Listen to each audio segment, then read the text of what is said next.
So our test diet was we took the simple sugars out, so all the sugar, and we replaced it with beef, so ground beef, on a calorie for calorie basis. So now we had the average human diet, then we had the average human diet with the one substitution. So we put that high quality protein source in, replacing the sugar. And then we fed it to them, we paired them. And that high quality protein would have balanced the amino acids as well as reducing the high glycemic. It would reduce the glycemic. Yep. So we paired them, siblings, they were all females. Okay, so we had sisters, and we fed them as a percentage of their body weight. So it was isocaloric per body weight. So if there was one that grew faster, we fed to the lowest common denominator. And they did. They separated out. So they got feed based on the consumption rate. So it was equivalent so that we didn't confound the data. Yep. And so we did this for 3 months. And we had to stop the diet for both groups, because the vitamin and minerals at this stage of development for pigs, they basically aged faster. They lost their hair. They got brittle bones. They, what else happened? They had pimples. So they had like prepubertal stuff. And the average American diet, they had more hair loss. They had more pimples. Both groups had mobility problems. But the diet that had the beef in it, they grew normally. So they look like normal, very muscular pigs. The ones on the human diet got old and fat, and they stopped developing muscle. Their muscles became insulin resistant, so there was no anabolic effect anymore. So 3 months we had to terminate the project just for the welfare of the pigs.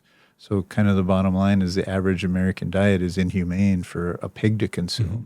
So if you're feeding that to a developing kid, that's going to impact their complexion. It's going to impact their bone stability. And you look at things that make headlines, with these young athletes and things. So many times it's ACL. It's all these structural problems and things. So our research supports that. And it just drives home the importance of nutrition. And we can learn from the livestock industry. We knew that mineral profile was going to cause problems. We just didn't think it would happen that fast. And the pigs that had more muscle, they were so muscular that at that level, they would get hairline fractures in ribs because their muscles were too much for their bones. So it's that complex that we have to pay attention to this. And that project just highlighted so much that's wrong with the average American somebody diet. Listening to this might think, well, that doesn't happen in 3 months of development with a human, but the difference would be the accelerating development pathway of mammals take, we're very, very long-lived mammals, and so our development cycle to be full size, is up to our teenage years, where everybody who has a dog, you're like at the maximum height at like 8 months, and you're full weight at maybe a year and a half or something. Yeah, we think of dog years. So these are like pig years. So they've got a hormonal, they've got genetics, and they've got, and they're producing, growth hormones and other stuff at rates much, much higher. So you're going to be sort of accelerating that. So, yes. Or not, because it's shut down. Right.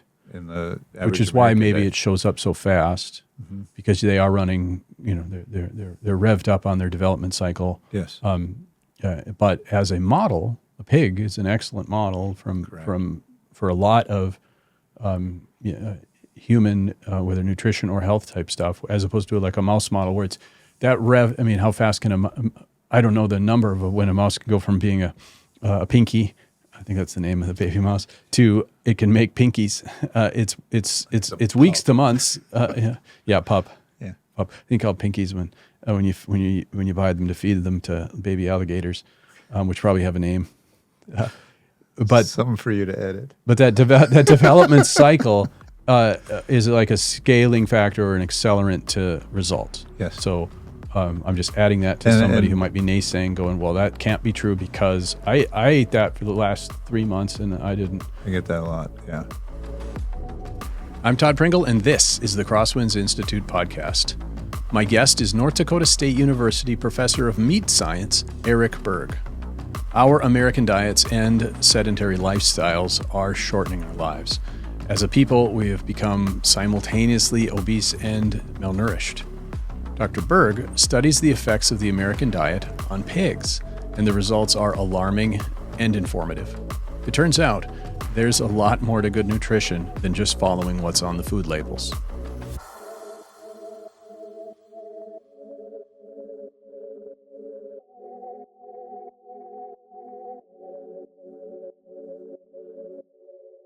Welcome, Eric. Hey, it's good to be here, Todd. All right.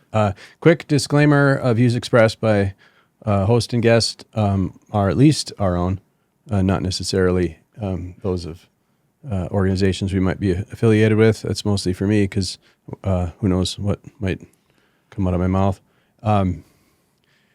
This particular podcast I've been excited about because it's one of those things when you hear about research. And research can be either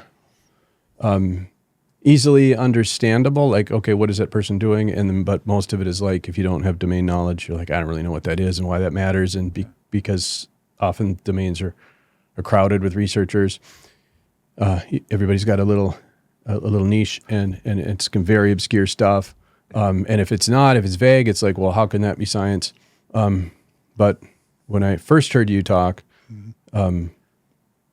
it was like the coolest crossover I've heard that actually is super accessible, like simple, and actually there'd be a lot of complexity to that, and it'd be potentially very impactful. And I really want to know what the results are, and why didn't we do this, decades ago? Which is, well, I guess the American diet was also a little different decades ago, Sure. Which is feeding livestock the American diet, roughly speaking, and use that as a proxy, and that's just super fascinating. And so we definitely want to get into that. But let's sort of begin at the beginning. Yep. So what is meat science, and how did Eric Berg become a meat scientist? Yeah, I love that question, Todd. I get that a lot. What is a meat science? Because I wear swag all the time. It says NDSU meat science. I get that question.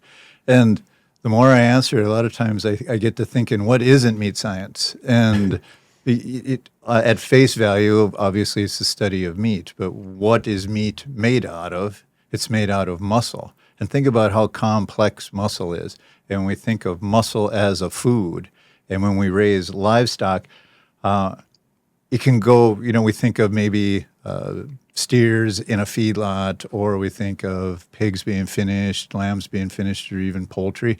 But it goes further back than that. So it's kind of all of biology. And think about when that calf is being developed. That's the first place we influence how much muscle it's going to have, and therefore how much meat it's going to have. Also, that diet that the mother during pregnancy consumes is going to impact not only muscle development, but fat development. So the reason I became a meat scientist is because I was very active in sports, and I was active in sports where I didn't have to move very far and I hit people. So, I was in football and things that required strength. So at a young age, I started getting into weightlifting, and I wanted to learn more and more about how can I get stronger and faster. And from there, with my background in agriculture, showing livestock and things, as I went on to college, I got involved with research projects that looked at what we call growth promoting technology. So feed ingredients that work for nitrogen retention, which means that you're going to retain more muscle. There's less protein turnover, so therefore animals finish with more muscle. So I started cutting meat for those projects, worked in the meat lab, continued to weightlift, got out of sports, started reading a lot more about energy storage in muscle and things like that, and realized that what I was learning in my swine production class, which is a monogastric nutrition class, which means humans are monogastrics, and you start One realizing, stomach? yep, we start realizing that pigs are omnivores just like us.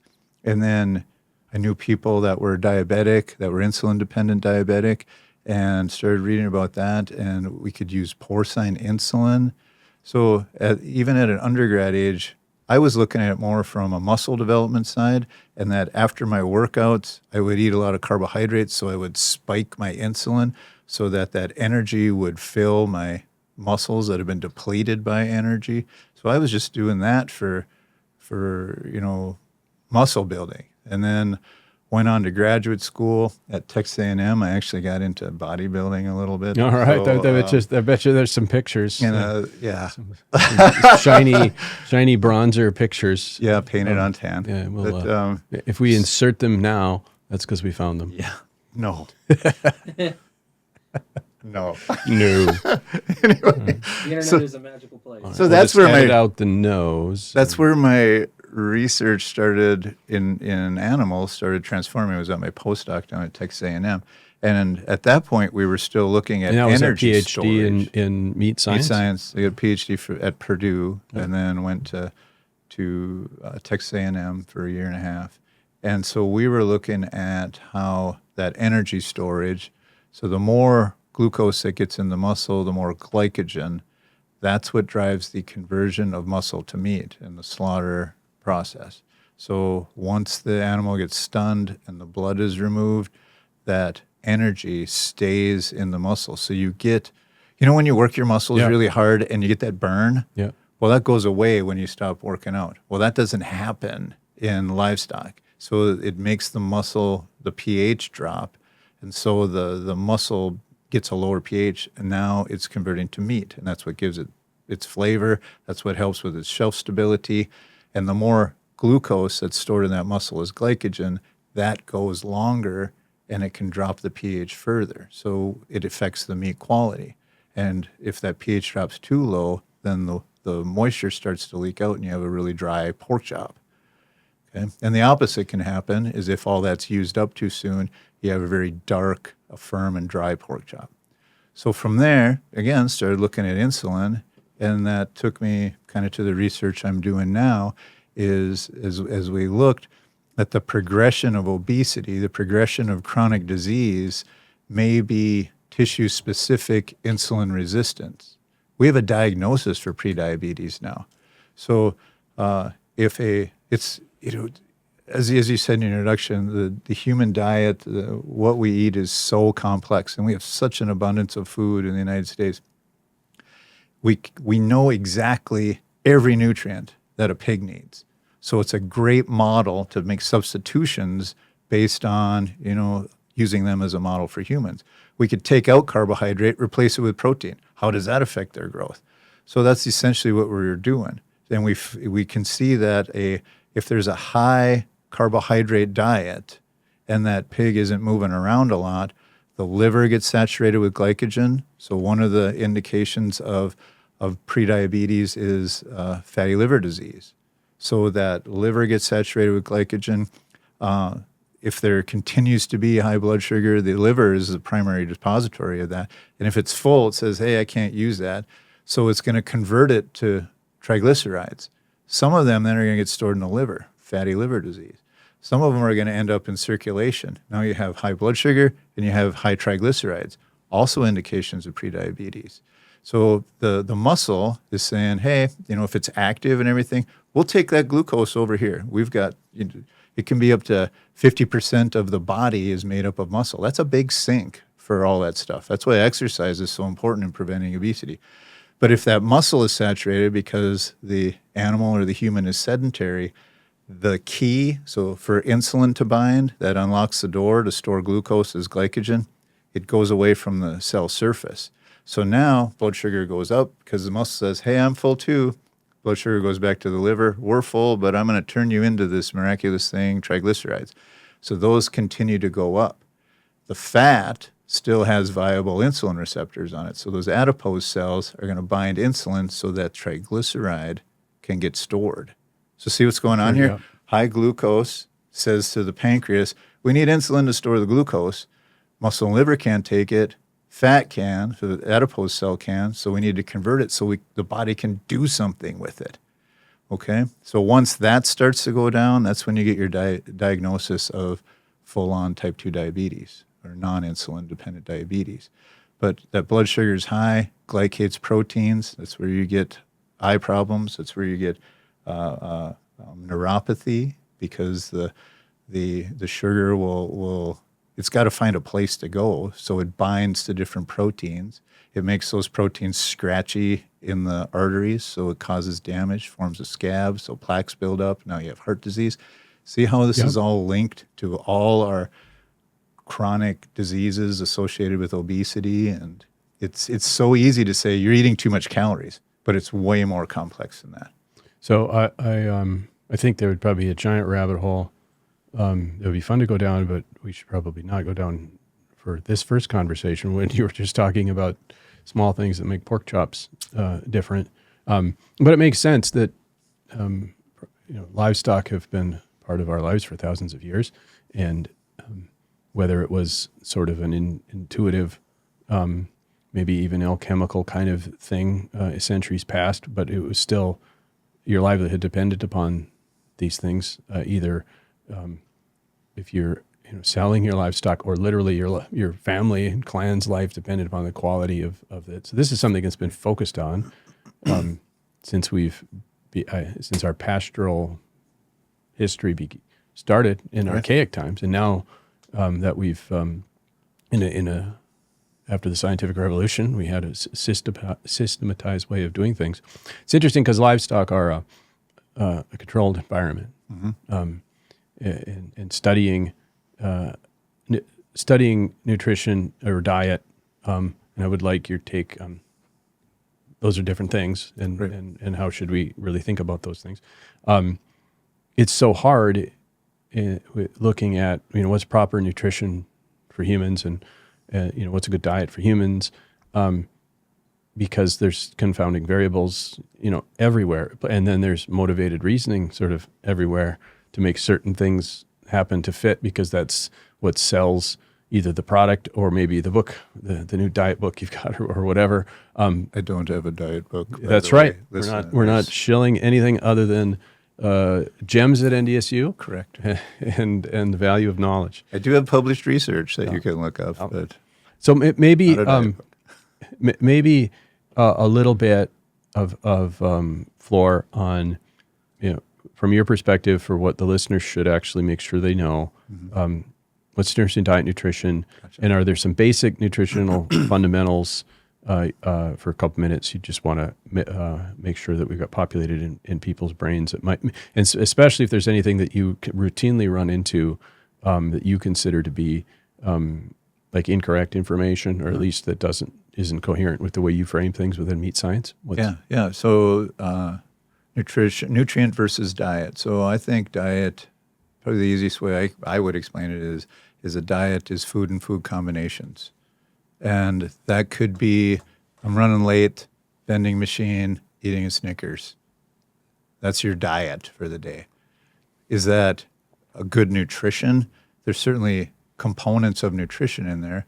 So nutrition, I would quite simply, Eric Berg would define it as the molecules we need to thrive. We need for our system, or livestock system, to function and to thrive. So like you said, in livestock, for centuries, either by observation or scientific research, we know down to individual nutrients. We know how much copper should be in a diet. We know how much too much is. We know how much of an individual amino acid, which we'll go into depth here in a little bit, needs to be in that diet. In fact, we do not formulate a diet. We formulate it on energy and protein, but protein is kind of a misnomer. And it's kind of a pet peeve of mine, because on a food label, we look at protein, but not all proteins are created equal, because proteins are made up of amino acids. And there are indispensable amino acids, 9 of them, that we have to have in the diet every day. So do our animals under our care. They need. I've heard 9 essential amino acids is indispensable. It's kind of the new lingo Yeah. because essential, I don't know, it is.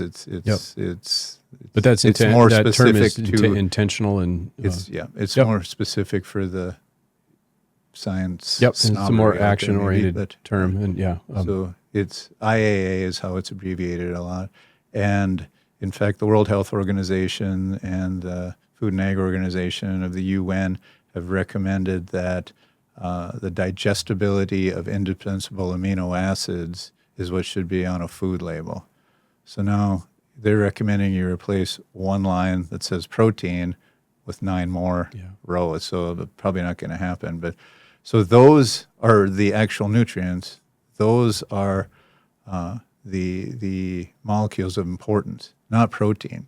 Because I can look at if I'm exercising like I talk about, and I'm seeking out higher protein foods, and I want to make a sandwich for breakfast. So I look, here's bagels, and it says here high protein bagels, whole grain.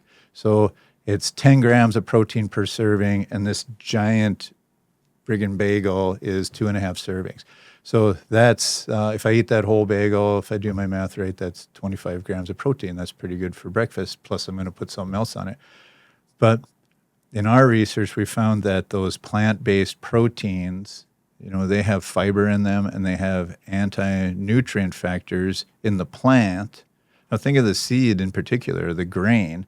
So nature has made that grain with some molecules that make it harder to digest so that grain can get consumed by a bird, by a grazing livestock, and then get pooped out with fertilizer. Grains have literally, prior to our messing around with them, they literally evolved to be able to survive digestive systems of animals and make it out unscathed so that they can still become plants. So this is what I mean by not all. That's why you have to grind them up and that sort of thing. But yeah, and we can get into whole that reduced particle size and how that relates to processing of foods and the processed foods we consume. But let's stick with these amino acids for now. So can we back just a tiny bit? So you Sure. got taxonomy here, calories, things you get stuff from for your food. And then most people are used to your food labels. Yep. And one of the important parts of this conversation is for people to understand that there's actually really important complexity past the food label, and especially around protein. People, I think, anyway, so you've got calories, and then we've got carbs and proteins and fats. Correct. And I think the average person has some understanding that carbs, there's simple and complex seems to be the way they're characterized. Mm-hmm. I think the average person would, kind of view proteins as, well, maybe I guess there's like plant-based or animal-based maybe, but getting into the amino acids is usually not something people remember, and you get a little bit of that in high school. But, sure. And then fat, most people if they think about it, it's like, aren't there some like omega something? And they get into the different oils, and they realize that. So I think the average person's got some idea, but the parts that I think are most relevant for us.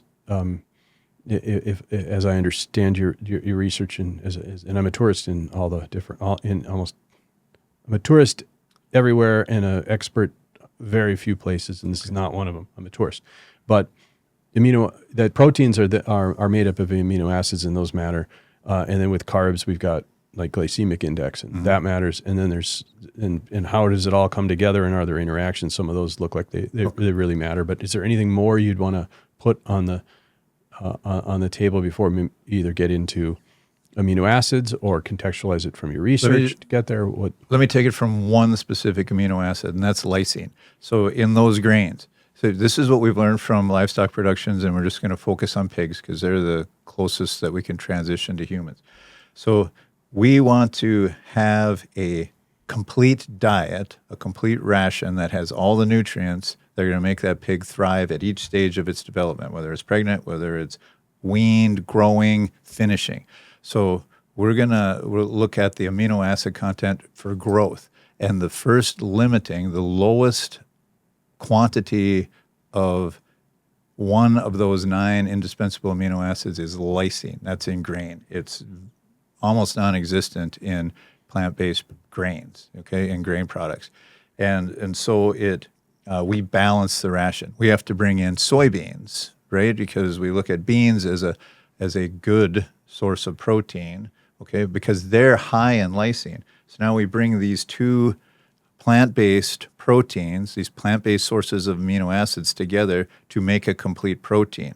And now, depending on the stage of growth, if we want it to grow, we got to have that energy in there. So we're going to use the corn starch, which is a simple carbohydrate that's going to spike that insulin, spike that blood sugar, because it's a starch, it's going to convert to glucose and cause that effect. So we want that energy for that rapid growth. So now you have genetics mixed in there. You've got the pre-uterine environment even. We can go all the way back and look at things from conception to consumption. That's meat science.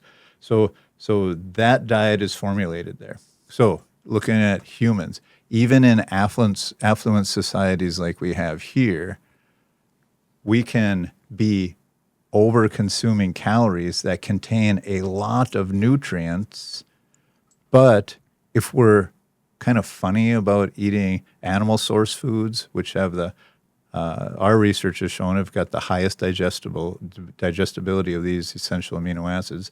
It's accessible, it's absorbable. There's no fiber that holds it up, and I'll come back to fiber in a combination for the diet because that is beneficial. I don't want to give the impression that I want everybody to just become a carnivore, do this carnivore diet.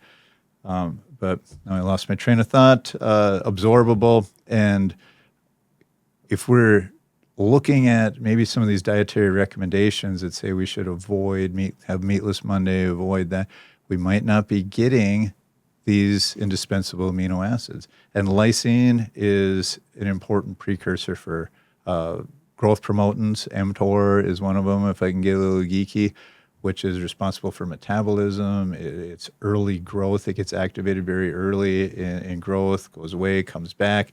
Lysine is a precursor for the immune system, helps with antiviral properties. So if you're deficient, so there's going to be some in those grains, but if you don't balance it and get it up where you need it, you're going to have these subclinical things that are happening.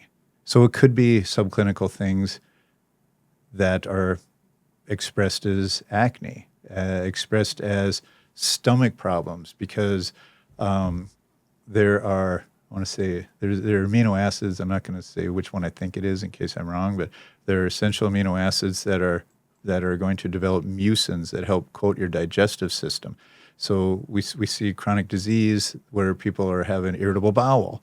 Well, maybe it's because they didn't have this, I want to say it's threonine, that helps with develop mucins, so now their digestive lining is more susceptible to ulceration.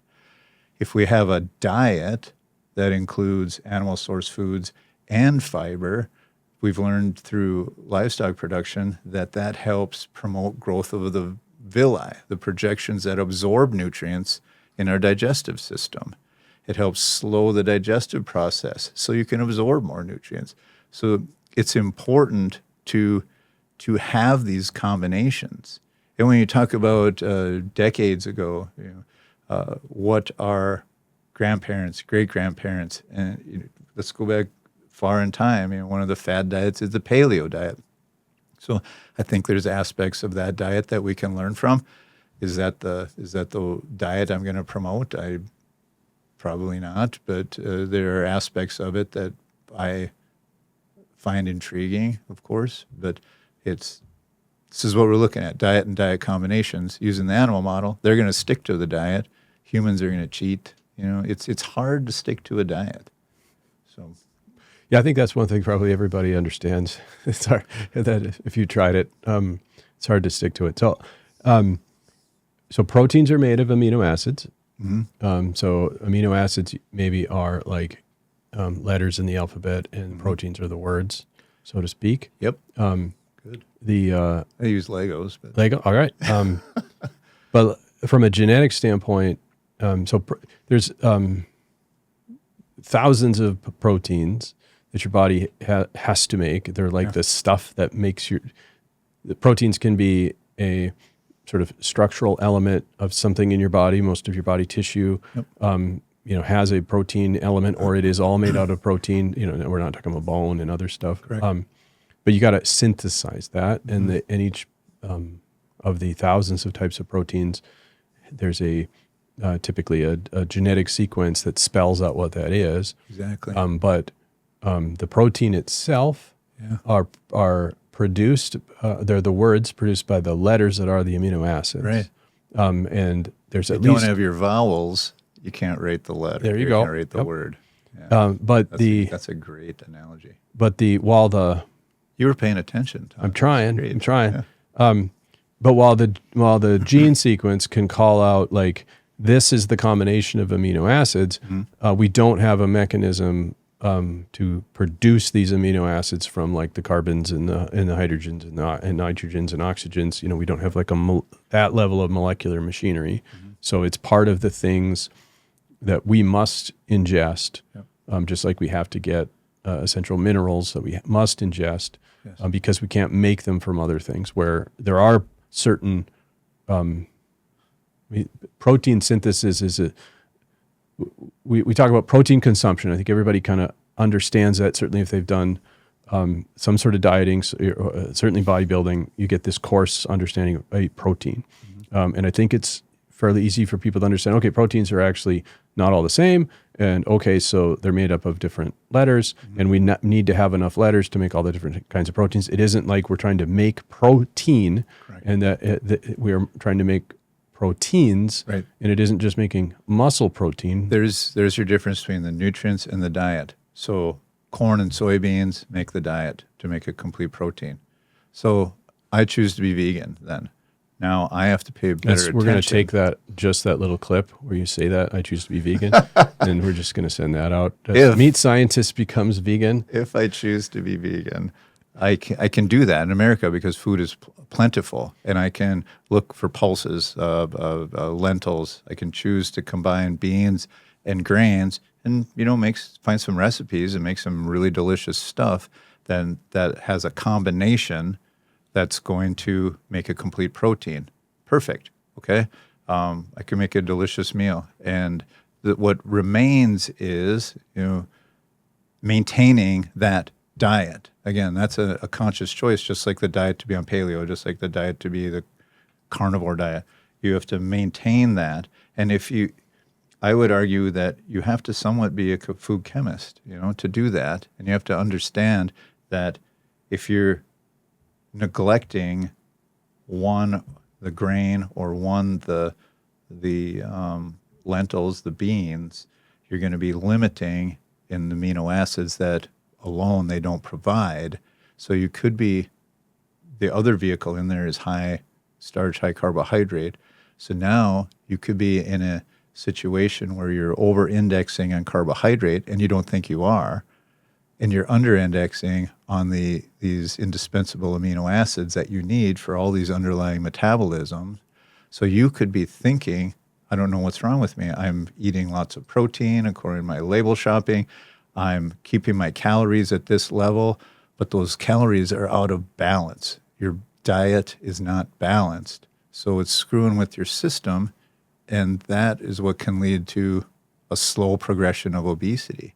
So that's a product, seems to me largely a product of the modern and processed foods, and finding foods that seem to have at the coarse layer enough protein or enough carbs, and they're less expensive to make, and maybe they taste good, and then we make products with them, and they're competing, and the people selling those products, oh, this is good. But it seems like if you had a balanced diet prior to food processing, where you had things were not likely to have been broken. So we take stuff, it seems, and we whether that is coming from our plants or our animals, and we've developed machinery and processes to separate them to their pieces. Yep. We think, and then we. I from a history of nutrition science, in my opinion, we've had the hubris to actually think we understand this stuff. And so then we think because we put the pieces back together, and the pieces, we have interchangeable parts, we can get protein from here, we can get protein from there, as long as we have enough protein. And then we make all these processed foods, and we say they're healthy because, they have X, this or that, and then the history of it is, fat's bad, but sugar's fine, and then no, sugar's not. And we have this history of demonstrating our lack of understanding of the complexity of the space. All the while, we have food products that are processed that are built on the assumption that we do understand it, and people think that, oh yeah, I'm good. They're fortified, and that has to be on the label as well. It says, so bread is often says fortified with B12, because you can only get B12, vitamin B12 from a food of animal origin. So they have to be fortified, which is another thing. If I'm going to change to be vegan, I have to pay attention to. And I think most people understand that if you go vegan, you have to be more intentional to put together enough protein. I would hope to, but I've known some pretty lackadaisical vegans. But whether you're vegan and not adding the sort of food chemistry element of that, or you're on just a typical American diet, it seems to me you can be both obese and malnourished at the same time. Yes. And it's a double burden of malnutrition. So listeners following along, if you're going to Google something, do double burden of malnutrition, which means, think of those images on the care commercials, where there are starving children and they have a protrusion of the belly. That's kwashiorkor. I'm probably butchering the word of that disease, which stands for the condition after the new baby comes. So the baby is getting complete nutrition from the mother during nursing, and if they're in a famine situation, the only foods they may have would be a high starchy food. So this is the extreme case of what I'm talking about, where you over-index on carbohydrates, under-index on the indispensable amino acids, because those amino acids are not provided by that restrictive of a diet. And the high-quality protein, the high-quality indispensable amino acids come from that animal that they need for transportation, for farming, for everything. So maybe they have some chickens that they get some eggs from, but it's very limited. So a subclinical condition of kwashiorkor would be this double burden of nutrition, where you over-index on carbs. We're a snacking society, so we make a meal out of that bagel by itself and a cup of coffee in the morning. So there's nutrients in there, but it's not a complete nutrition. And then we have lunch, again, meetings all day, I'm grabbing that Snickers. Now you have some peanuts in there, and they tell us to snack on peanuts for a protein source. And then maybe at night I'm going to have a balanced diet, a balanced meal, or maybe not. Maybe because of my snacking, I'm getting pudgy, and so I'm going to eat a salad. But that salad, oftentimes, we forget to add the high-quality protein on there. So see how we can make these dietary mistakes and get kind of caught in a trap?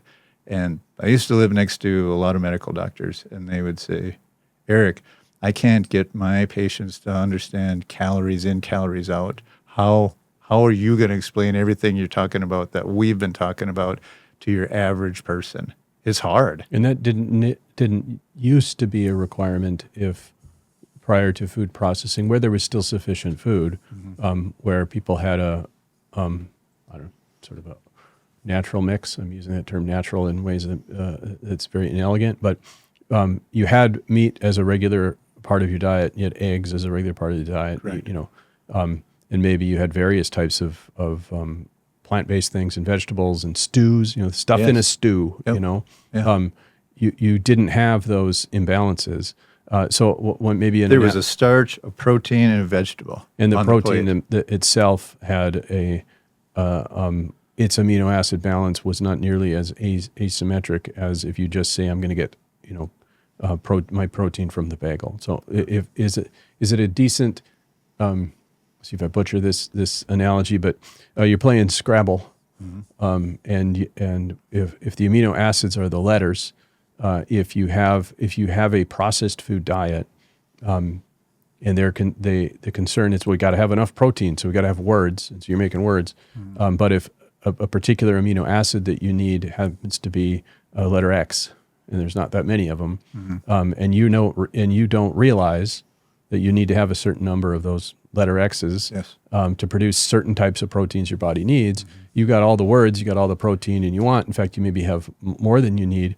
So you feel like you've got sustenance. And because you're, I'm getting enough protein, life is good. This going plant-based or whatever, being convenient with my food, buying everything prepackaged, or just stick it in the microwave.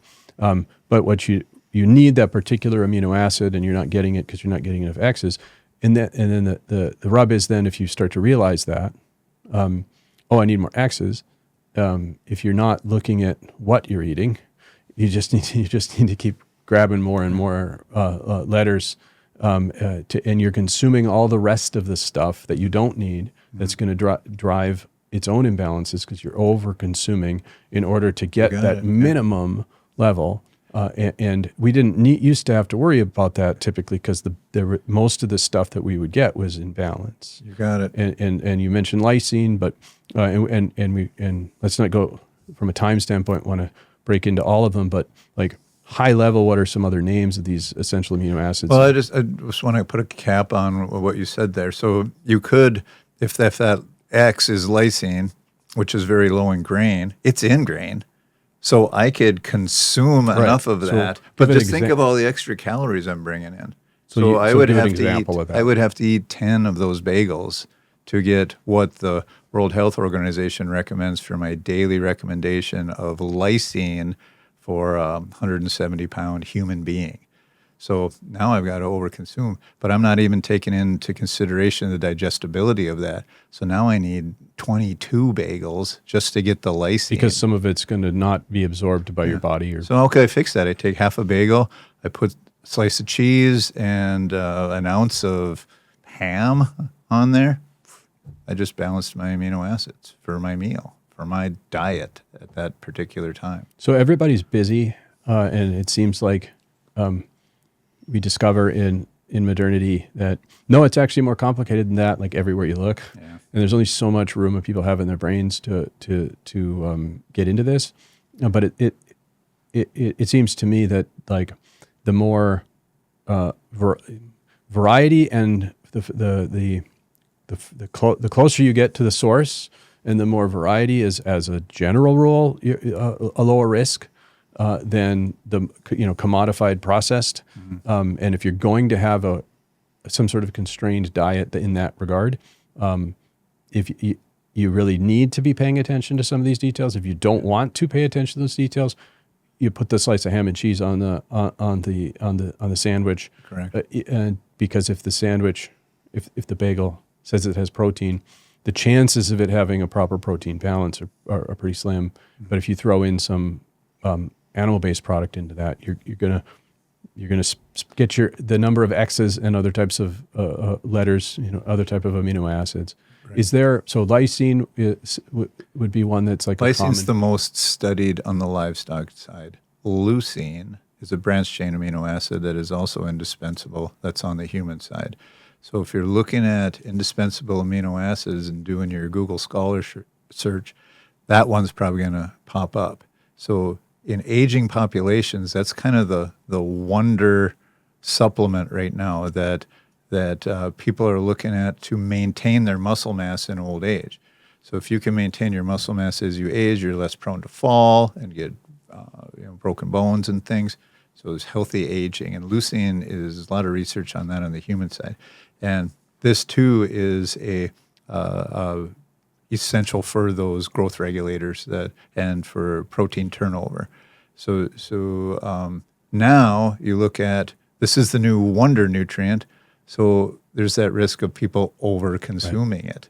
And that's not good either. Because we know that from minerals. So zinc, we know zinc is important for the immune system. It's in our cough drops now. But I also know that if I get just a little too much zinc, it's toxic and it'll kill me. Okay. But I've got to have that as a micro mineral in my diet.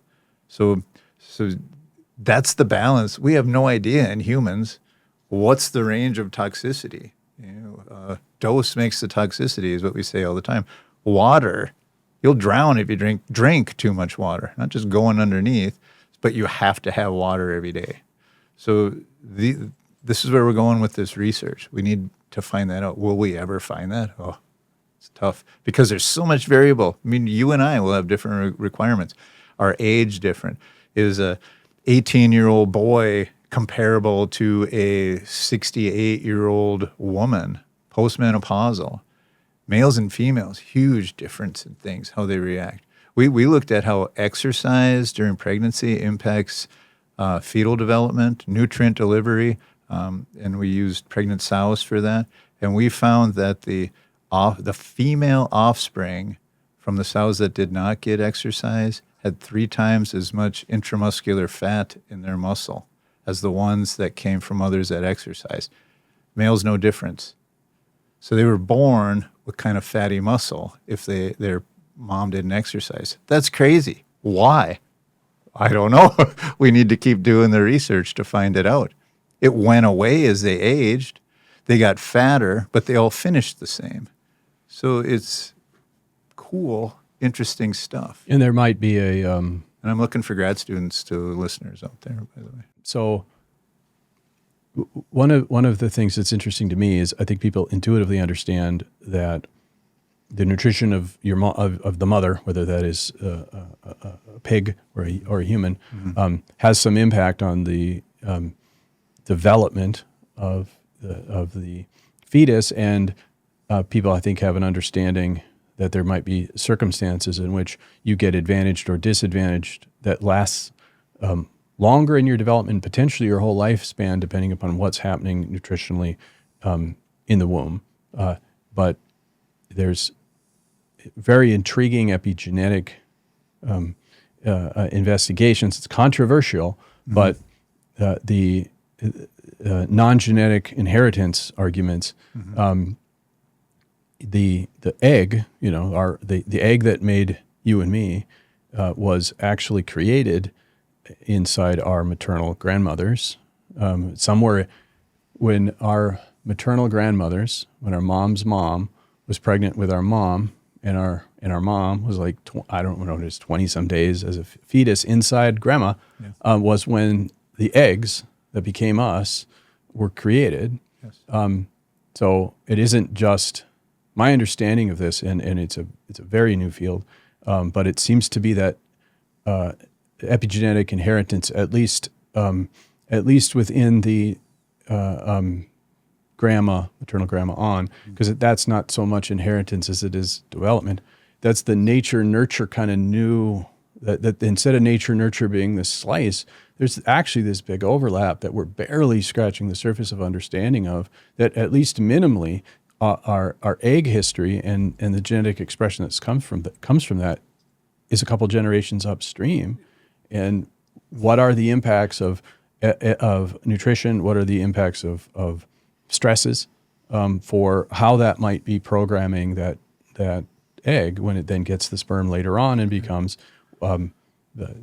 we don't understand this stuff at all, and it's potential that we've dramatically misunderstood nature nurture, and that it's far more entangled. I don't pretend to understand it, and it is a contentious domain, but it's less controversial to use livestock as a example for this than different races of humans. So let's look at transition of what separates different breeds of livestock. So again, I'm using pigs. So there are certain breeds of pigs that are just genetically prone to be more fat. They're genetically prone to have more marbling. So is that a result of what you're talking about? Generations of now these offspring are being born more prone to insulin resistance in their muscle. So now they develop fattier muscle sooner, which is what we want as marbling in livestock production. And then if we are allowed to look at difference between races and we look at the cultural background maybe of the, if I'm so bold to use the evolutionary process that developed these separation of races, then that's why we see certain races more prone to chronic disease and others not. fantastic area of research. How far back do we go? When does it start? Yep. In utero, in grandma, it's awesome, and it's fun to pose these questions. So And the notion that it's more than just, I grew up where the gene for that, that once we just discover this this coding in the genome, we'll then understand and we'll find that spot that says this is how a newborn gazelle in the savannah of Africa is able to stand up and navigate a terrain with their eyes and body, even though it's never seen this stuff before, that must somehow be all coded. Yeah. The whole environment and everything else must be encoded. And what I want to know is what activates that gene? What causes that part of the DNA to unravel so it can create RNA to create a protein that's going to make that happen? But doesn't that just blow your mind how complex this is and cool? It's hopefully something. Maybe that'll be a good thing that'll come from AI for some of the more complex patterns. Yeah. But in the example I gave of a gazelle being born, it's looking like there's a whole nother layer there, which is the epigenetic element. Mm-hmm. That the genes appear to be more like recipes for proteins. Mm-hmm. It's looking like it's more like a gene is the a la carte menu for all the little structures you might need. And some proteins are enzymes, which are used to make other proteins and move stuff around and take action as opposed to structure. But it looks like there's a whole thing in there we never knew existed when we tried to say, is that nature or nurture in that epigenetics? And it appears to be at least a couple generations up. And it appears that health outcomes, obesity, some of it's clearly going to be genetics, and some of it has been identified. Some of it's clearly going to be lifestyle, but it also looks like there might be some amount, and that amount might not be trivial, that the lifestyle is actually your mom's or your mom's lifestyle might be impacting how easy or hard it might be, for instance, for you to maintain your weight. And correct. We're super fascinating area. We're during development. We're supposed the accumulation of protein is supposed to go this way. So I'm going to my Scrabble board, right? I don't have any X's, so now I can't make those proteins, but the body has to adjust. So now it's going to create a different protein, and that's going to help the body to adjust in that stage of development, whether it's in utero or afterwards. So that path is what could lead to chronic disease later on, or it could lead to termination of the pregnancy early on, if it's severe enough, okay? Or it could lead to, who knows, it could be even mental disabilities, not just physical and chronic disease. It could be some of those things that we're seeing with the spectrum disorders during development. And then does that now become, like you're talking, that's the new code that's now going to get passed on to the next generation? And how far down does that go? Yep. We don't know that. We don't know. It's all speculation between you and me right now. Somebody listening out there is going to go, my new $1 billion research project just got hatched on this podcast. Well, hopefully they'll give us some shares. Yeah. So I think we're close to at least establishing the conceptualization that the amino acids actually really matter, and that the American diet, the highly processed, commodified diet, based upon the lowest cost, the highest appetitive reward. What tastes the best and costs the least in that competitive environment. Yeah, you keep disparaging processing, so I'm just going to rein it back a little bit. Fair enough. And in our research where we looked at different levels of processing on meat products, so like charcuterie is fermented meat products, and fermentation of soybeans to make tofu improves the digestibility of those Fire amino is a acids. Process. Yes, Yeah. cooking, because we looked at raw absorption versus medium rare or rare, medium rare, well done. Well done overcooks, it affects the digestibility. It's still over 100% for the digestible indispensable amino acid score, but processing taking that muscle food and making bologna has the highest digestibility of amino acids because you're cooking it at a low temperature. You're adding antioxidants. Is this the bologna and to it. spam diet? It's no, that's I'm going to not be your book? advocating that, but you can put a slice of bologna on, have that as part. Just don't eat the whole thing of bologna, And that processing, just think of that when let's go way back, that grain that if we just ate a whole kernel, if we didn't chew it, it's going to get pooped out. Yep. So when we process that grain to make bread, it's pre-chewed essentially, so that makes it more digestible right there because there's more surface area. It's all right there. So when we definitely, grind up definitely processing. I mean, that's a good critical nuance actually. Yes. So what we got to look at is the non-nutrient ingredients that they might put in there. yes, Yellow number so X. processing blah, blah, blah. itself isn't something inherently bad about processing. In fact, we've evolved to depend upon processing with at least minimally with masticating and cooking. Yes. Chewing and heating and boiling and other stuff. And in fact, Yes. many hunter-gatherer cultures have established very complex ways in which they get the coffee beans. I understand that that's a more modern phenomenon, but all the steps you have to do to actually make it so that you can that it's not poisonous and get. So yes, processing itself is nothing inherently bad at it. We do it all the time. I guess maybe the right way to look at it is the nutritional asymmetries and deficiencies and at the same time excesses of stuff you don't necessarily want more of. That is the product of modern processing, which is tied to economic constraints and people trying to make money off of this, or just trying to figure out how do we get enough protein if you're a vegetarian diet. So it's the breaking down of the parts by the processing itself isn't bad, but it's when you choose to eat the parts and it's missing certain letters. Yes. That's sort of like a product of the way the American diet and the American food industry puts forth its options. But so yeah, processing. We actually did itself it. We isn't bad. did a research project where we looked at consumption patterns of processed meats, and Americans that consume more processed meats also consume more whole grains. They consume more vegetables. Not enough, but they consume more. So think about that they're using processed meats in their lunch bucket.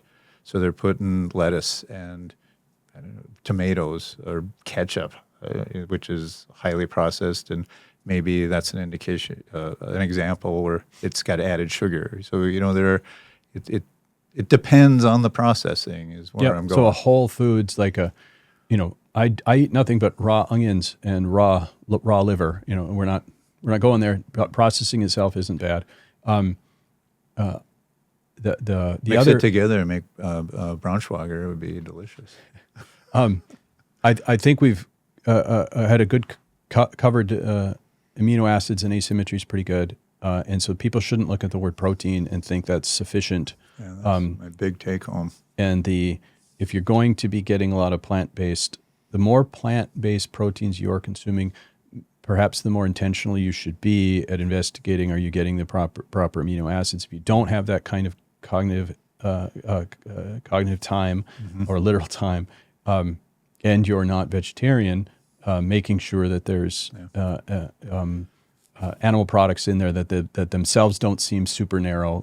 Just a slice of ham, a piece of cheese will help you out. And if you want to dig into this, I imagine there's a cornucopia of literature. USDA has a database, nutrient database. That's if you just type in USDA nutrient database, it'll take you there, and you can put in the food product, and it'll give you, in many cases, all the amino acids, all the fatty acids, just a complete nutrient breakdown of everything. But again, you got to take that with a grain of salt because that's just the content, and it doesn't talk about the digestibility. Right. So it's a grain of salt. So maybe and then the other half would be good to add.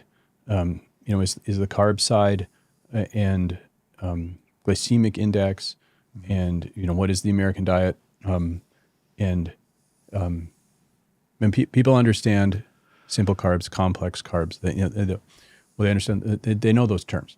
But what's the glycemic index? Why does it matter? Why is it also related to things like diabetes? And then what crossovers might exist if you're imbalanced, too much of one and too little of the other from an amino acid and a glycemic index? So if we look at the macronutrients of meat, so let's just do protein, carbohydrate, and fat. So just those macronutrients that everybody's familiar with. The fat is going to have the lowest glycemic index. What that means is if a high fat product that comes to mind is bacon. So if I eat bacon, it's not going to spike my insulin. If I eat white bread, if I eat sugar cubes, it's going to spike my insulin.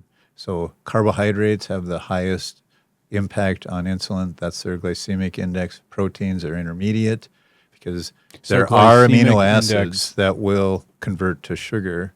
So that's where the like the Atkins there are diet. amino acids that will convert to sugar. Yep, yeah. There's glutamate, which is a gluconeogenic. Here's a good word for you: gluconeogenic amino acid.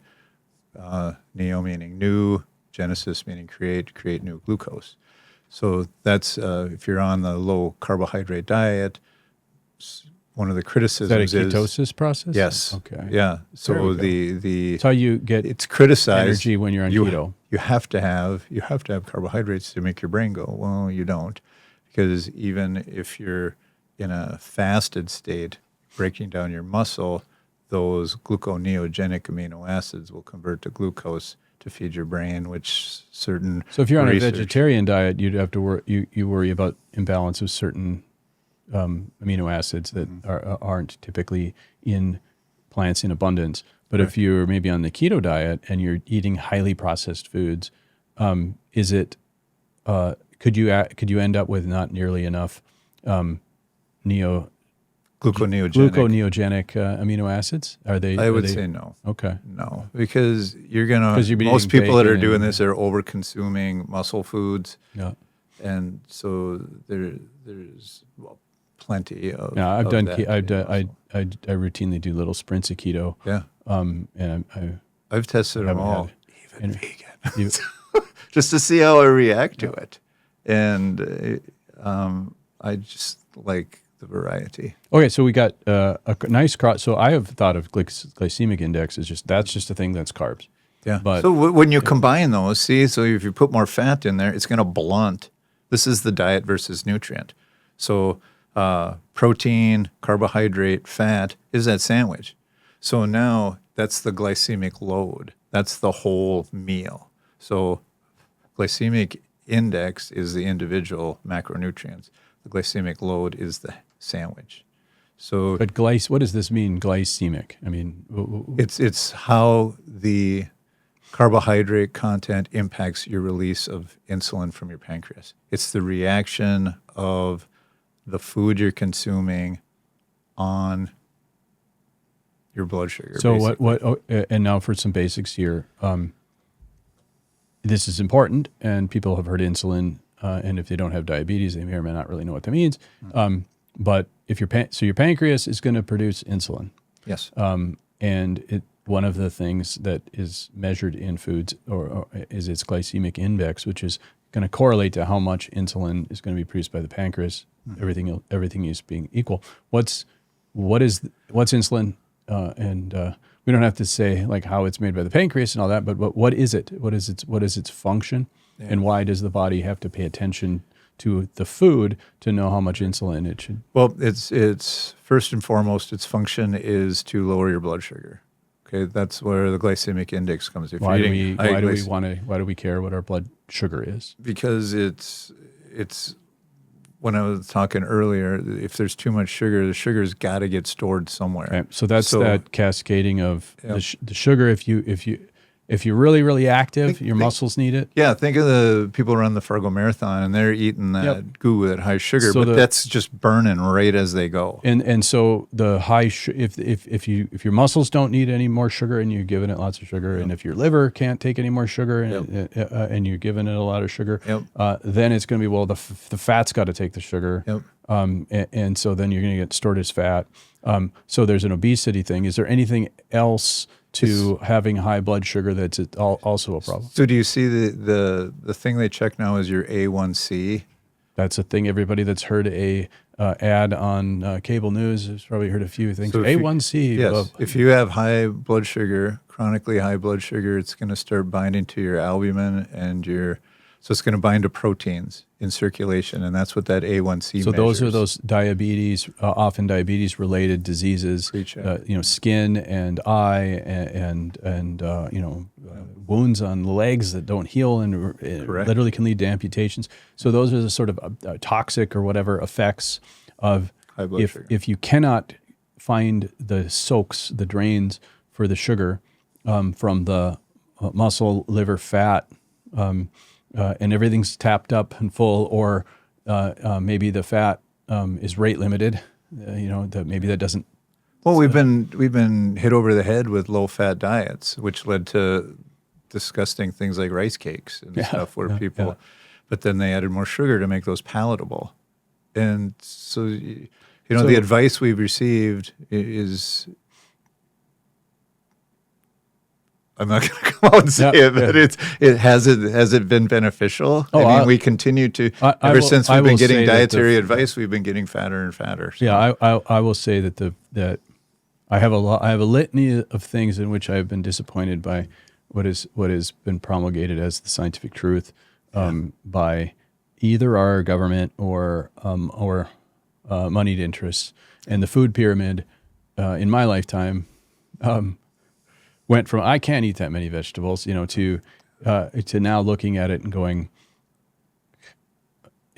is it so wrong it's possibly even upside down? And I think the answer is it depends. And what do we mean? And we're actually exploring that right now. So okay, I think I'm getting this, and hopefully people are following along. You definitely don't sugar, and I'm using sugar, but carbs, and your body's going to take a carb to essentially kind of make sugars that just want to use to then make energy with it, but carbs and energy food. If you have too high a glycemic index, if it's too full of sugars or too super easily created, turned into sugars, you got a muscles, livers, and fat that are designed to take it. Some of it needs it, but if you're giving it way more chronically, now it's circulating in the blood, and it does all sorts of damage. Okay, so the amount of the glycemic index is a sort of a stand-in for how much of that either sugar or easily made into sugar you've got in your carbs, and then what is insulin's? And insulin's job is basically to interact with that to be able to put it to work. Right. Insulin is the key that opens the door.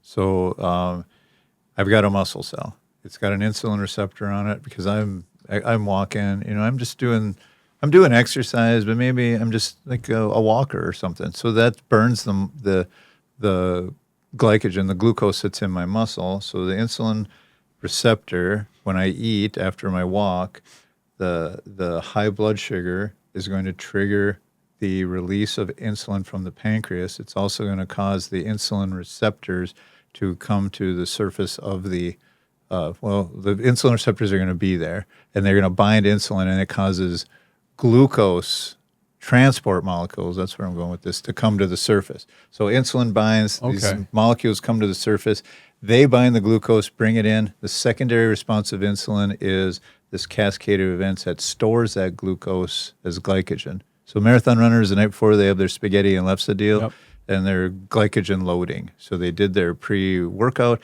and they're just loading up as much energy in their muscles because they need it for the next day's run. The third thing that insulin does is it's anabolic. So when you're exercising, you're actually tearing down your muscle. So you're turning over protein. So again, that's why this amino acid, sugar or amino acid carbohydrate combination is so important with regard to exercise, because now I'm producing more insulin because of my high energy intake in my post-workout meal. I have protein that's also going to come in there. Insulin is responsible for protein synthesis for that repair. Okay. So it's a anabolic. You've got muscle. Muscle needs energy to work for you to put things to work, and you need the fuel in the form of carbohydrates. There's digestive processes with enzymes, and to try to make it into, maybe the carbohydrates. Think of that as raw crude oil, and you want high octane gasoline to come from it, and so you got enzymes and other you're going to masticate, you're going to try to separate it from fiber, and you're going to put enzymes, try to break it up in pieces, and you sort of like a refining process, and eventually you're going to get the thing that the muscle needs, but the muscle doesn't just like magically bring it in. Insulin is one of the key structural molecules that's able to take the energy in the form of the thing. It's like a sugar that's coming from what was something a little more complicated, unless it was raw sugar you ate. It's key to both getting it into where the muscles need it to be, so that eventually it's going to get into the cells and actually work within, like presumably mitochondria for energy, but also you're saying that it's critical for protein synthesis, so that it's also used. Is that, again, because the protein synthesis you consume energy in order to synthesize the proteins, or is it more complex than that in terms of why you need the insulin for protein synthesis? Chicken or egg? Okay. I guess I don't know, because your insulin is up because of the energy in your bloodstream, and that's the anabolic kickstart. And if that muscle, if you think of it as a room with a door, if that muscle is full of glycogen, they don't just lock the door, they take away the keyhole. So those insulin receptors down regulate, and now there's nothing for insulin to unlock the door because there isn't even a lock anymore. So everything's in there. So now if I exercise, it sends a signal to my brain, hey, we got to refill these muscle. I'm hungry. We better eat something. But it doesn't store the energy. So now you have chronic fatigue. I didn't quite catch that mechanism. So, and I think we're talking about insulin resistance. Yes. So, what we're describing insulin, boy, that sounds like a good thing. You get a bunch of carbs, your body needs, you're going to refine it to make it into what you need, gasoline, and insulin comes in to get it to places. Yep. And your body seems to be able to detect that, so that as your carbs spike, your insulin spikes, seems to be proportional. That sounds awesome. So what are if insulin resistance occurs, why do we care how much? Why don't we just have piles of insulin in us all the time? There must be some unintended consequences of insulin if it's too much and lingers too long. Yeah, well, if it's being measured in the bloodstream and it's chronically elevated, hyperinsulinism is, again, an indication of prediabetes. Yeah. So it plays into that factor. And prediabetes also, if our hypothesis is correct, insulin is still able to serve a function, but now it's not working on the muscle, it's working on the fat. So instead of storing glucose as glycogen in muscle, it's storing energy as triglycerides in fat. So it's critical to that whole, the muscle says, I got enough here. Yep, I'm full up on glycogen. Yep. We don't work out anyway, so I really don't need much. Yeah. The insulin's still being used then. Yep. You're old and there's some atrophy. You're not loaded with growth drives me hormone. crazy that my 80-plus-year-old mother is drinking Gatorade. Because you don't need to. So the insulin is used on that whole cascade. So it's still it's like a transport mechanism for the energy and sugars, and the downregulation is going to happen as these organs get full. Yep. And then once you it seems like it's the high blood sugar that's causing if the sugar can't go anywhere. And the insulin can't get it anywhere, because there's a liver's got everything, muscles have everything, and there's only maybe you don't have enough fat, and there's got to be a rate limit to how much fat you can create. So you've got a whole bunch of extra blood sugar, and then I would imagine you still have a bunch of extra insulin. But isn't there an insulin resistance thing where your body says, because the muscles say I got enough, and because the liver says I got enough, and maybe even the fat says I got enough, a mechanism that says don't make so much insulin, we don't need it? So yeah, eventually that's when you're going to get to that. So let's back up. There's two types of insulin. There's what they used to call adult onset diabetes. That's insulin resistance. And then there's an autoimmune disease that's type 1 diabetes. Where you don't produce any insulin. So if we let's go back in utero. And if you have a mother that's consuming this diet that's chronically elevated in sugar, so that sugar is going to cross the placenta. In that developing fetus, that pancreas is developed very early in the first trimester. The mom's insulin can't cross the placenta. So that sugar is now working on that poor little pancreas as it's developing to try to deal with this insult of sugar that's coming in. So this is purely hypothetical, untested, another research project for your listeners out there. Does that lead to chronic elevation of insulin that causes that developing pancreas to just stop producing insulin, and now you're born with diabetes, type 1 diabetes? So that's the autoimmune. It's chronic exposure, and let's just eliminate it at the source because the body finds a way to deal with these problems. So it does, as it take-homes on that side, you have the take-homes on the amino acids side is... that's the other thing, a combination of poor quality protein. You're not getting your indispensable amino acids that are precursors for so many things. You can't spell the words in your analogy, plus all these other insults that are going on, high insulin, high glucose. That combination is what leads to the other complications associated with obesity, at least in our hypothesis.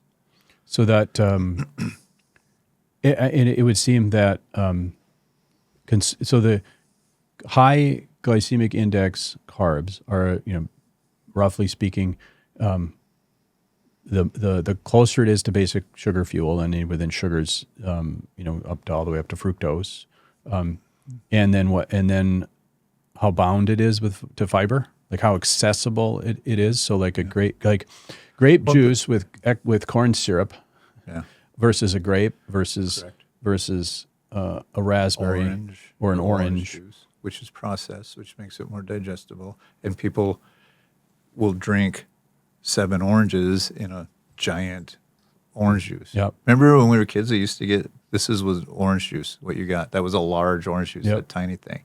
And now it's a large, like the same container. So if I eat a fruit, as actual fruit, those sugars, they're bound in cells and fibers and other stuff, and I have to masticate them, and then I have to go through digestive processes, and I maybe even have to have my microbiome help me out. Yes. And so that the sugars that are coming out of that is like a time release capsule. Yes. And so the level of my insulin over time isn't going to spike. And the juice equivalent of that, it took all the fibers out of it, sort of literally pulp free. That is going to be much more readily available sugar. Mm-hmm. And they came from the same thing, and fresh squeezed. And the only thing you took out is maybe you took out was the fiber. Well, I'll just supplement with fiber later. Yeah. But what you've done is you've spiked the sugar amount, and now you're going to have an insulin spike to try to deal with that. And if you're chronically doing that insulin can't go into that insulin doesn't work with your muscles because they're like, hey, I don't need it anymore.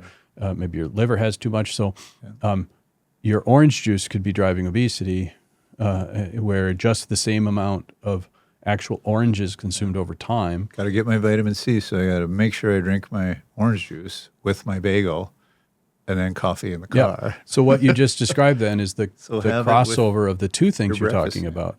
So that the imbalance of the amino acids, because I have a protein fortified bagel, so you're not getting enough of certain key amino acids. So your body is starved for certain types of its letters, so it can't make certain words, and that creates real problems for you. And at the same time, you've got insulin resistance and high blood sugar running around. Is there any areas that you're exploring where there's potential specific mechanism where both of those things are occurring? Because it seems like we've just described the American diet. Both of those things are probably occurring to tens of millions or more Americans right now, and we have an epidemic of metabolic disease. Correct. And a lot of people have looked at metabolic disease and it's like inactivity and and diabetes type stuff. We sit all the time and we eat too much sugar, and I think there's a lot of evidence for low activity and sugar. But is it your thinking and is your research supporting that the amino acid imbalance might also be a key part of it? Because it sure seems like that's chronic to the American diet as we're understanding this. Yeah. Well, maybe we can start to wrap up with the project that we did where we used the NHANES, which is the National Health and Nutrition Examination Survey. Hope I got that right. NHANES. So that's the national survey. It's very detailed of what we eat in America. And it spans from kids age 3 years and older. So humans 3 years and older.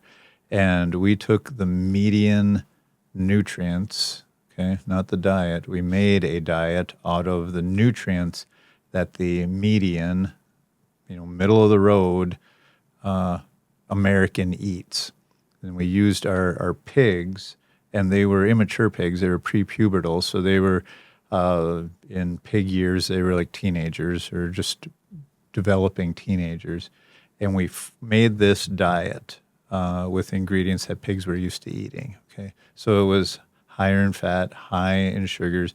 We had to have a special vitamin and mineral premix made up because it was so wonky, and the swine nutritionists were like, "What? You can't feed this to pigs." So this is the creation of the American diet analog. Yep. The closest you could get to it within the constraints of something we could scoop and feed an exact amount. Right. And based on body weight. Inside this diet was something that was inside this pig feed, custom made pig feed. Yes. Was too many high glycemic carbs and certain imbalances with insufficient. It's not essential. What's the word? Indispensable amino acids. Okay. Yes. And you got that created, and you started raising pigs with it. Yes, that's our control diet. So you're getting what for ease, an average American diet. Okay. So our test diet was we took the simple sugars out, so all the sugar, and we replaced it with beef, so ground beef, on a calorie for calorie basis. So now we had the average human diet, then we had the average human diet with the one substitution. So we put that high quality protein source in, replacing the sugar. And then we fed it to them, we paired them. And that high quality protein would have balanced the amino acids as well as reducing the high glycemic. It would reduce the glycemic. Yep. So we paired them, siblings, they were all females. Okay, so we had sisters, and we fed them as a percentage of their body weight. So it was isocaloric per body weight. So if there was one that grew faster, we fed to the lowest common denominator. And they did. They separated out. So they got feed based on the consumption rate. So it was equivalent so that we didn't confound the data. Yep.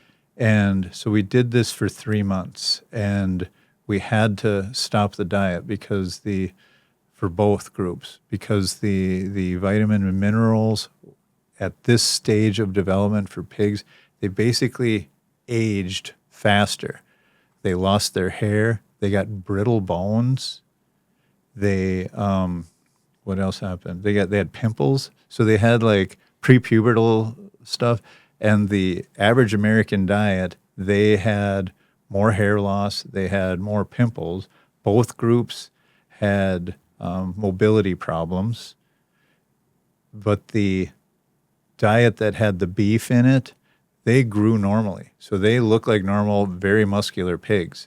The ones on the human diet got old and fat, and they stopped developing muscle. Their muscles became insulin resistant. So there was no anabolic effect anymore. So 3 months we had to terminate the project just for the welfare of the pigs. So kind of the bottom line is the average American diet is inhumane for a pig to consume. Mm-hmm. So if you're feeding that to a developing kid, that's going to impact their complexion. It's going to impact their bone stability. And you look at things that make headlines, with these young athletes and things. So many times it's ACL, it's all these structural problems and things. So our research supports that, and it just drives home the importance of nutrition. And we can learn from the livestock industry. We knew that mineral profile was going to cause problems. We just didn't think it would happen that fast. And the pigs that had more muscle, they were so muscular that at that level, they would get hairline fractures in ribs because their muscles were too much for their bones. So it's that complex that we have to pay attention to this. And that project just highlighted so much that's wrong with the average American somebody diet. Listening to this might think, well, that doesn't happen in 3 months of development with a human, but the difference would be the accelerating development pathway of mammals take, we're very, very long-lived mammals, and so our development cycle to be full size, is up to our teenage years, where everybody who has a dog, you're like at the maximum height at like 8 months, and you're full weight at maybe a year and a half or something. Yeah, we think of dog years. So these are like pig years. So they've got a hormonal, they've got genetics, and they've got, and they're producing, growth hormones and other stuff at rates much, much higher. So you're going to be sort of accelerating that. So, yes. Or not, because it's shut down. Right. In the which is why maybe it shows up so fast, because they are running, they're revved up on their development cycle. Yes. But as a model, a pig is an excellent model for a lot of human, whether nutrition or health type stuff, as opposed to like a mouse model where it's that rev. I mean, how fast can I don't know the number of when a mouse can go from being a pinky, I think that's the name of the baby mouse, to it can make pinkies. It's weeks to months. Pup. Yeah. Pup. I think called pinkies when you buy them to feed them to baby alligators, which probably have a name. But something for you to edit. But that development cycle is like a scaling factor or an accelerant to results. Yes. So I'm just adding that to somebody who might be naysaying, going, "Well, that can't be true because I ate that for the last 3 months and I didn't." I get that a lot. Yeah, from people that in science. Everybody has, just like in politics or whatever, have their own truth, and so it's publication bias. So I can find lots of research that supports my way of thinking, but there's also lots of research that may be contradictory, and a good research paper is going to include both those, to show that, and then I'm going to point out how ours was different from the ones that contradict what we found. And it could be something to the effect that, well, they had mature pigs, or they had a different breed of pigs, or they had a different environment they were in. And you could probably breed a specific pig more capable of handling that diet than others. But I think from to sort of wrap up and establish what our takeaways here, I mean, there are some things that I don't think would be that controversial, and I think we could get strong consensus on them. One of them would be that the current American diet, processing things down to the parts and putting the parts back together, we have a lot of good evidence that the parts don't come back. If you're using that approach and using like dollars or other things to figure out what sources of proteins you're getting or carbs you're getting, it doesn't automatically stack up to the same balance it would compared to what we were eating 100 years ago. There's clearly a serious difference in amino acid balance, and I don't think anyone would think it's controversial to say our diets today have more sugars and that we have a lot of processed sugars. Those seem to be pretty good places to start. And at the same time, I think it's pretty clear we have an epidemic of metabolic disease. We have an epidemic of, and people can argue how much is diet, how much is lifestyle, how much is genetics, and the answer is yes, all of that in ways that we're just beginning to understand. But the chronic disease sort of profile of the average American now looks really, really bad. And if you want to go back 100 years or 200 years, and if you could take away diphtheria and other things that we don't have vaccines and antibiotics for or whatever, we didn't have the kinds of nearly the rates of these sort of lifestyle diseases. Right. And so that seems to be a thing that people can agree on. And your research looked at, let's give high sugar, essentially, high glycemic carbs, and the American diet imbalance of amino acids to growing pigs, a thing which we know a lot about. Yes. And which we have lots of controls to say what should it be, and with which we have. There are people who feel very strongly about the rights of animals and that sort of thing. So that's a controversial part. But at least in our current ethical frame, we can't do diets with humans and then carve them up and look what their muscle density is. And very few humans will go through the type of controls needed that you can do from a livestock standpoint. So you have to me a very compelling data point, a very compelling study that's not alone with other studies, and it's happening right here in Fargo and NDSU. And I think that the takeaways here is know what you're getting for amino acid balance. Correct. And know what you're getting for your glycemic index of carbs, and know that if both of those are in the bad, so to speak, that there's some bad synergy that can happen with that. Are there other key things that you want to make sure that is understood or detail you want to add to that? No, I think you hit it pretty good. I just those of you out there that are label conscious, just know that not all proteins are created equal when you're looking for your high protein foods, because that seems to be pretty in vogue right now to increase the protein consumption. But understand, do some of your homework and look at the digestibility of different food sources of protein. Even on soybeans, it's the difference in digestibility index for those indispensable amino acids is going to vary across soybean varieties, across whether it's other beans, black beans, lentils. They have different digestibilities. Some are higher than others. Soybeans are among the highest for digestibilities. That's why we use them, and that's why we have varieties that are going to create higher content of those amino acids so that we can add them back to our finishing rations. But do your homework on that.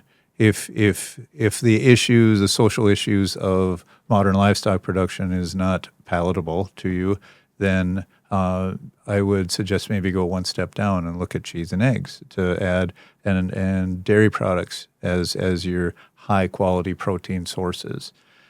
Otherwise, now you're going to have to be into that food chemistry area to get the balance of that correctly. So that's pretty much my big take homes. Awesome. So eat the orange, not the orange juice, and put the ham slice and cheese on the bagel. On half a bagel. On half a bagel. Well, excellent. I like a little schmear. Good. So hummus is awesome on it. Hummus. That's going to help hummus balance. Peas are a good North Dakota product too. So. All right. Okay. A variety, but the right variety. And amino acids matter. We have good soil here, so we make good high quality pulses. So soybeans and peas. So it's more than proteins and it's more than carbs. Yep. And it doesn't have to be that hard. Unless your diet is such that those constraints are going to make it hard, but it's worth your life to know. This was super informative. This is actually really critical information. And we're not selling a diet plan here. And this is from very legitimate, very timely research happening right here in North Dakota. So grateful for your time. This has been super interesting. Thanks for the time, Todd. All right. Enjoyable. Time flew by, didn't it? Yeah, we'll have to explore some of the other topics at future. There's so much on meat science that we didn't even cover, and there's obviously a lot on diets we didn't even cover, and like if exploring keto versus vegan versus vegetarian versus carnivore, at least within this framing. What do we know and don't know about those things? How do you navigate the supermarket from a time and convenience standpoint, and now with an inflation standpoint? So we're just scratching the surface here, but I think we uncovered some good stuff for people. So awesome. Thank you very much. Yeah, thank you. Thanks for listening, everybody.